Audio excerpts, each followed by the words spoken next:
Hello दोस्तों, तो स्वागत है आपका इस डिजिटल स्किल्स क्लब में। आज हम फिर से सी प्रोग्रामिंग का कोर्स को कंटिन्यू करने वाले हैं। तो चलिए जल्द से जल्द स्टार्ट करते हैं। सबसे पहले हम देख लेते हैं कि हम इस वीडियो में कौन कौन से टॉपिक डिस्कस करने वाले हैं। तो सबसे पहला टॉपिक टोकन इन सी, ये बहुत ही इम्पोर्टेंट कॉन्सेप्ट है। फिर उसके बाद दूसरा है टाइप्स ऑफ टोकन्स, हम इनको डिटेल में बिल्कुल अच्छे से पढ़ेंगे। तो चलिए देख लेते हैं एक बार कि टोकन्स होते क्या है। तो ये टॉपिक बहुत ही ज़्यादा इजी और बहुत ही ज़्यादा इम्पोर्टेंट होने वाला है। Token in C can be defined as the smallest individual element of the C programming language that is meaningful to compiler. It is basic components of C program. हर line को अच्छे से और हिंदी में समझेंगे। अब नेक्स्ट पॉइंट है when you write the program the compiler breaks into the tokens before processing. इस स्लाइड पे जो भी लिखा है मैं आपको बिल्कुल अच्छे से एक्सप्लेन करूँगा कि आपको भी ये टॉपिक बिल्कुल आपका फेवरेट हो जाए। A token in C can be defined as the smallest individual element of C programming. Tokens एक स्मॉलेस्ट यूनिट है सी प्रोग्राम का। टोकन्स जो है सबसे स्मॉलेस्ट यूनिट होता है प्रोग्राम का। जैसे एक मकान बनता है तो उसमें सबसे छोटा यूनिट क्या है? ईंट है। तो ऐसे ही हमारा टोकन्स भी है प्रोग्रामिंग के। जितने भी टोकन्स है सबका मीनिंग कंपाइलर में ऑलरेडी डिफाइंड होता है। टोकन्स जो है बेसिक कंपोनेंट है प्रोग्राम का। अगर टोकन्स नहीं होगा तो प्रोग्राम नहीं बन पाएगा। जैसे हम छोटे थे तो हम वर्ड बनाने के लिए सबसे पहले हम क्या सीखे थे? तो अल्फ़ाबेट सीखे थे। तो सेम वैसे ही हम अगर हमें प्रोग्राम बनाना है तो हमें टोकन्स को आना बहुत ज़रूरी है, तभी हम किसी भी प्रोग्राम को बना पाएंगे। तो हम नेक्स्ट पॉइंट देखते हैं when you write a C program. जब हम सी प्रोग्राम को लिखते हैं तो कंपाइलर जो है टोकन्स को प्रोसेसिंग से पहले ही ब्रेक कर देता है।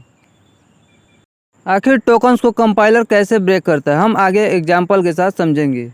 अगर आपको अभी भी क्लियर नहीं हुआ कि आखिर टोकन्स होते क्या है तो हम आपके लिए एक रियल लाइफ एग्जाम्पल लेकर आए हैं ताकि आपको बिल्कुल अच्छे से क्लियर हो जाए और आप अच्छे से कॉन्सेप्ट को समझ पाए। तो देखते हैं आखिर रियल लाइफ एग्जाम्पल क्या है। इससे आपको टोकन्स बिल्कुल अच्छे से क्लियर हो जाएगा, ये हमारी गारंटी है। मैं आप लोगों को ज़्यादा वेट नहीं कराऊंगा, जल्दी आप देख लीजिए। यहाँ पे लिखा है house is equal to C program. फिर उसके बाद नीचे लिखा होगा, फिर यहाँ पे देख लीजिए ब्रेक्स गेट और window is equal to tokens.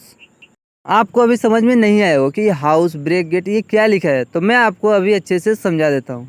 तो आप सबसे पहले बताइए एक घर को बनाने के लिए क्या क्या यूज होता है? तो आप कहेंगे ईंट की ज़रूरत होती है, फिर कोई कहेगा गेट की और कोई विंडो की। तो ऐसे एक घर तैयार होता है। ऐसे ही हमें अगर सी प्रोग्राम एक तैयार करना है तो हमें क्या क्या नीड होगा? तो हमें एक टोकन्स की यूज होती है जो कि डिफरेंट टाइप्स के टोकन्स होते हैं। हम उन्हें यूज करके हम अपना प्रोग्राम बनाएंगे। अब आप लोगों को अच्छे से क्लियर हो गया होगा। मान लो घर हमारा सी प्रोग्राम है और ईंट, विंडो और पंखा और जितने भी चीज़ें घर में यूज होता है सब एक टोकन्स है जिससे हमारा घर बनता है। ये एग्जाम्पल आपको क्लियर हो गया होगा। अब आगे बढ़ते हैं। तो हमने बात किया था डिफरेंट टोकन्स होते हैं, तो आखिर डिफरेंट टोकन्स होते कौन से? तो हम अब देखेंगे यहाँ पे टाइप्स ऑफ टोकन्स इन सी।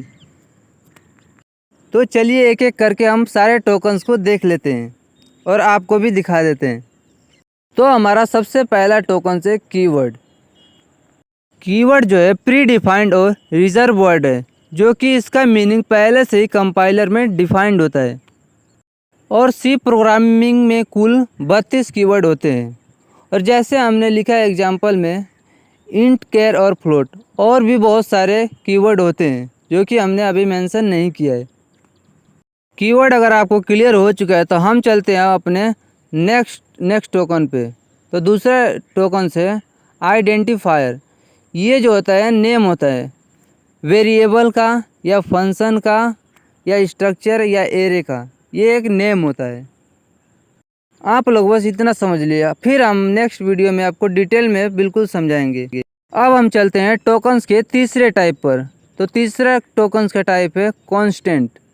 ये एक फिक्स वैल्यू होता है, जैसे कि 10 या 5 या 7, ऐसे कोई भी नंबर हो जो फिक्स वैल्यू हो उसे हम कांस्टेंट कहते हैं। अब हम देखते हैं हमारा चौथा टोकन्स क्या है। तो वो है स्ट्रिंग। ये हमारा नल कैरेक्टर से टर्मिनेट होता है, 0 एन से ऐसे लिखते हैं। नल कैरेक्टर क्या होता है, हम इसे जब स्ट्रिंग आपको पढ़ाएंगे अगले लेक्चर में तो हम आपको बिल्कुल डिटेल में समझाएंगे। अभी के लिए बस आप इतना समझ लीजिए। और जो डबल कोष्ठक में जो लिखते हैं अपने प्रोग्राम में, तो हम उसे ही स्ट्रिंग कहते हैं। अब हम अपना 5 नंबर का टोकन्स को देखते हैं। तो ये है स्पेशल सिंबल। तो आप देख लीजिए, स्पेशल सिंबल जितने भी होते हैं वो भी हमारे एक टोकन्स है।